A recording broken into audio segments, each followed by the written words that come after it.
So the offer letter that I was given by the company that said that I beat out the other applicants, you should understand that there were a lot of people that applied, but they only interviewed 6 principal level software development engineers.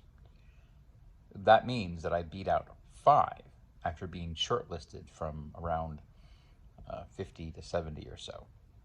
And so when you do the math, what I'm finding is that if I go online and I'm looking at the actual statistics and I, put them in an Excel spreadsheet and I, do AI or whatever on them and all that fun stuff, what I'm finding is that for every principal level software development engineer, there are around 3 to 5 staff engineers. Now, you should understand that principal is around SDE 5. So a staff is an SDE 4. And so when I say that there are 15 to 25 senior engineers at SDE 3, you should understand that for every principal, there's around 15 to 25 senior engineers in the market right now for every principal that exists, that is in the market right now. But one thing that will surprise you is that there is around 30 to 50 mid-level career engineers that are SDE level 2 for every principal that is currently looking. And so that is interesting because when you get to the next level for SDE1, it's around 15 to 25, which is about half of the actual number of people that are mid-level and can't find work. And so if you are, and that's somebody with work experience who has the SDE level 1 title formally. We're not talking about people with, who have no work experience. There's around 13 to 17 of those for every, principal right now. And so if you look at the actual data, what you're finding is that if you are somebody with no work experience, you are not only competing with the people who have work experience who are juniors, which actually outnumber the number of people without experience who are looking for work. And then you have the level above them, which is about twice those people on top of that. And so when you are looking for work, you are effectively competing with 100 other people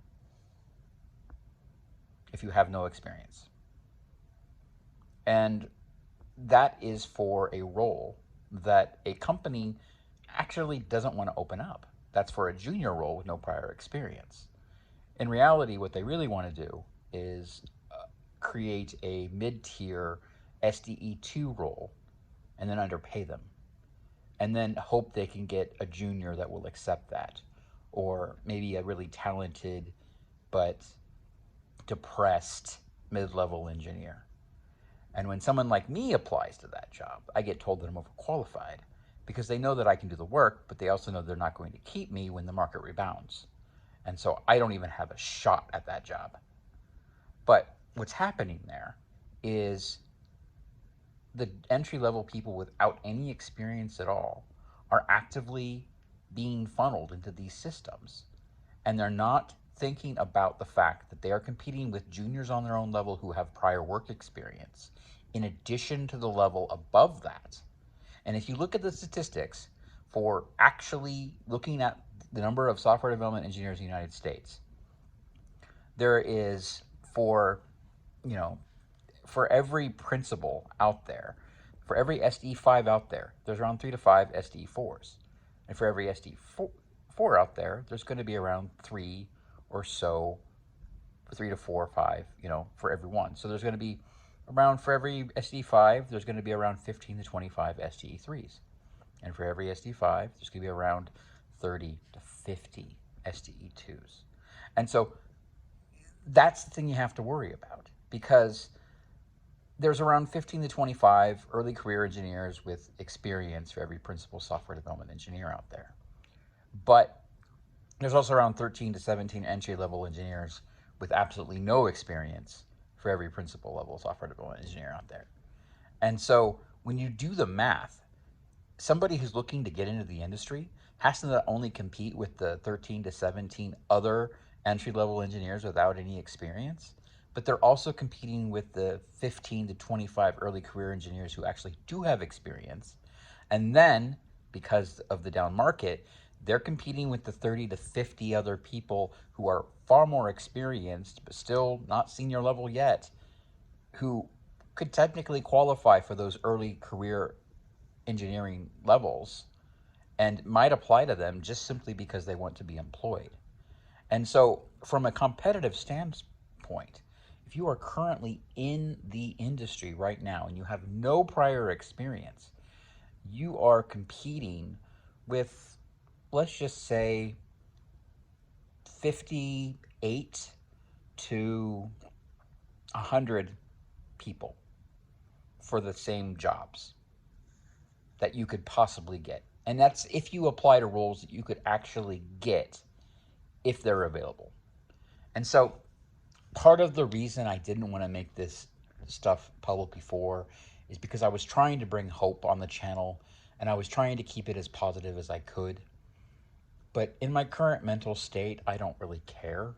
You can have the information. This is how bleak it is. And if you think that you can be the top person in your class, but also the top person in the class next to you and the top person in the class across the hall, and then maybe even part of the other class that's across the hall, then you might have a shot.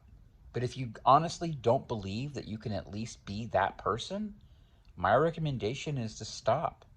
Get out of the industry because the market is so saturated right now, it doesn't need you. And I hate to say that.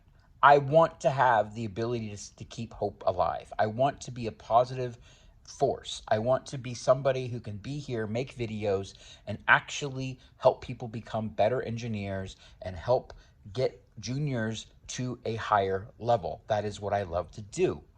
But the current market and the things that I'm seeing are making me think to myself that it might actually be evil to send people into the industry and give them false hope about a future that just doesn't want them.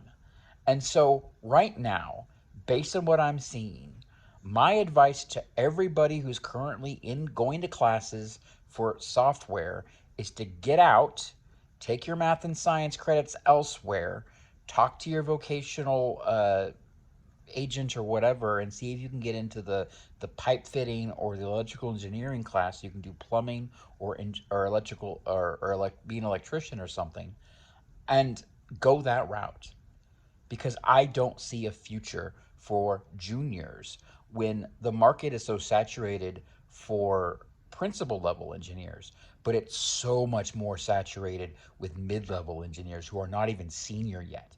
Okay, because if for every one principal, there are 30 to 50 mid-level engineers, SDE2, who are not even a senior level person yet.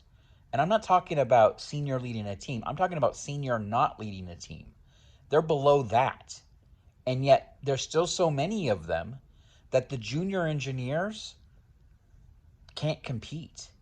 And that is why it's so hard right now, because companies aren't looking at people at my level for those roles. Okay, if I apply to a junior job level job, they think I'm joking, and so I get told I'm overqualified if they're nice.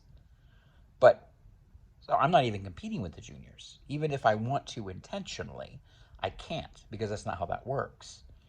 But if you're a junior, you're competing with SDE1 and SDE2. Because realistically, companies are not going to look at an SDE3 for an SDE1 role. That just doesn't work. And so what's happening there is you, that one person with no work experience, is actively competing with 50, I don't know, 60 to 75, it's 80, 95 or so, basically just run it up to 100. And you're going to be competing with that many people. And so, from my perspective, unless you know you can actually compete, unless you put the work in, unless unless you actually put the work in and you know for a fact that you can actually be the top person, not only in your class, but the class next to you, the class across the hall, at the very least, possibly another part of another class as well, maybe second in that extra class. If you don't believe that, then don't try, because you're only going to set yourself up for failure, and that's going to hurt you a lot more from terms of your mental health than anything else. I don't want that for you. I wish I lived in a world where there was opportunity for good engineers. I wish I lived in a world where you could take your knowledge and build things and do things that actually provide business value and actually create stuff that customers want to buy. But that world doesn't exist anymore.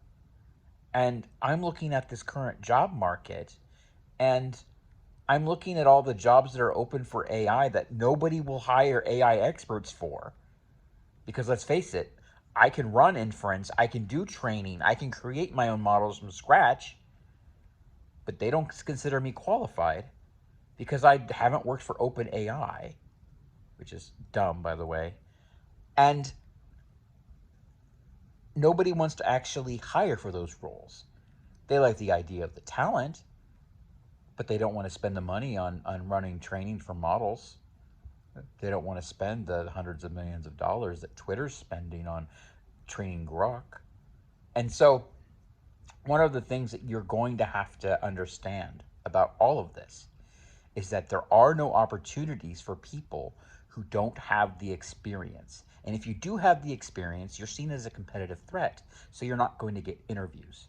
Your only opportunity is to start a company, which I will probably be forced to do at some future date after I lose everything I own, including possibly this phone. I don't know. Because I got scammed. Per my other video, go watch that.